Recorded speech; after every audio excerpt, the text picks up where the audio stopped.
If you have played League of Legends, you will notice how similar Wild Rift is to it, with a few slight differences. But if you aren't, and if you're transitioning from Mobile Legends, you might find Wild Rift a bit confusing, and that's okay.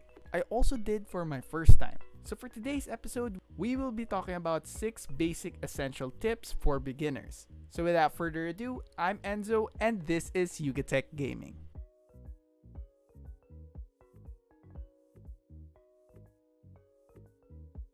Alright, so let's get straight into it. For our first tip, you need to familiarize yourself with the laning. Laning in Wild Rift is somehow similar to Mobile Legends. As you can see, here is the Baron lane, which is the lane with the Lovecraftian-inspired beast sigil. We would recommend that you go solo in this lane using either a tank or a fighter champion like Malphite, Jax, Garen, or Nasus for this lane. Alone in the mid lane, we have the mage champions like Annie, Lux, and Ahri. And lastly, for the dragon lane, we suggest that you leave it to your carry and support. Duos per se. Champions like Blitzcrank, Misfortune, Ashe, and Soraka are pretty much effective in this lane, since this area possesses dragons that will give you necessary buffs, and minions and towers that give you extra gold. For our next tip, leave the jungle lanes to your jungler. Jungling is probably one of the most complicated roles since it really lets you immerse yourself inside enemy territory to farm. So I highly suggest that non-junglers should try not to steal their creeps as they rotate so that they could farm efficiently as the game progresses. For this role, I suggest you start with Master Yi since it's pretty easy. For our third tip is to try out champions. What I like about Wild Rift's champions is that most of them are versatile compared to the heroes in Mobile Legends, which can sometimes also be the problem since it makes things difficult for beginners to understand. So I suggest you really have to test them out whether in a custom or a normal game to familiarize yourself with their skills and mechanics.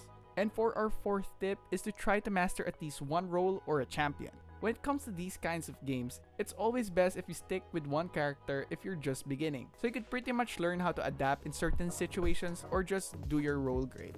Another thing that's great with Wild Rift's champions is that everyone's pretty balanced. Even the beginner champions. They could still pretty much pack a punch, so they could essentially help you develop to play more complicated champions. For our fifth tip is that you should always use the wards that are given to you at the start of the game. When it comes to MOBAs, vision is a huge factor in winning, and wards pretty much give you that extra vision to predict your enemy's movements, which can save your life or your teammate's life.